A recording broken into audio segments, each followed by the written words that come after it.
আধারে, ভয় পেও না, আলো আছে আড়ালে, অন্ধকার পালিয়ে যাবে তুমি উঠে দাঁড়ালে।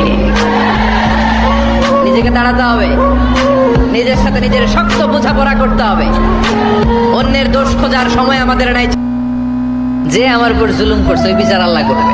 কে কি বললো ওটা দেখার দরকার নাই। কারো ব্যাপারে কোনো ক্ষোভ, কোনো তিক্ত অভিজ্ঞতা, জ্বালা যন্ত্রণা অন্তরে রাখবেন? রাখলে লাভ না লস?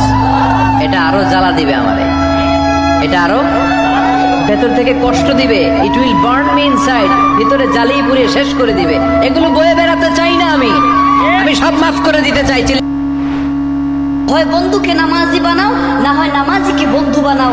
এতে তোমার নামাজটাও নষ্ট হবে না, বন্ধুত্বটাও নষ্ট হবে না। হযরত আলী রাদিয়াল্লাহু তাআলা আনহু বলেন, দীর্ঘদিন বন্ধুত্ব টিকিয়ে রাখার জন্য তোমাদেরকে দুটি কাজের উপর আমল করতে হবে। একটি হলো, যখন তোমার বন্ধু রাগ করে তোমার উপর কথা বলবে তখন এই কথাগুলো মনে নেওয়া যাবে না। আর দ্বিতীয়টি হলো, কখনো বন্ধুর সাথে রাগ করা যাবে না, বন্ধুর সাথে রাগ করে কথা বলা যাবে না। আচ্ছা, জীবনে কখনো কোনো মৃত ব্যক্তিকে গোসল করিয়েছেন? যদি কখনো সুযোগ হয় তাহলে সেই মৃত ব্যক্তিকে গোসল করাবেন। তখন খুব কাছ থেকে দেখবেন মৃত মানুষের দেহটা কতটা অসহায় লাগে, মৃত্যুর পরে মানুষের দেহ কতটা ভয়ের কারণ হয়ে দাঁড়ায়। সুযোগ পেলে রাতে লাশটা পাহারা দেবেন, তখন বুঝতে পারবেন প্রিয় মানুষটার লাশ রাতের বেলায় আপনার কাছে কতটা অদ্ভুত লাগে, কতটা ভয়ের কারণ হয়ে ওঠে, কতটা আতঙ্কের কারণ হয়ে যায়। সুযোগ পেলে মৃত ব্যক্তির শরীরে একটু হাত লাগিয়ে কিছুক্ষণ তার স্পর্শ নেবেন। আপনি তখন উপলব্ধির সুযোগ পাবেন এই পৃথিবীতে বিশাল প্রভাব প্রতিপত্তি মৃত্যুর পরে কতটা নির্যাতনের রূপ নেয়। সুযোগ পেলে আপনজনদের লাশ কবরে নামাবেন খুব আগ্রহ নিয়ে।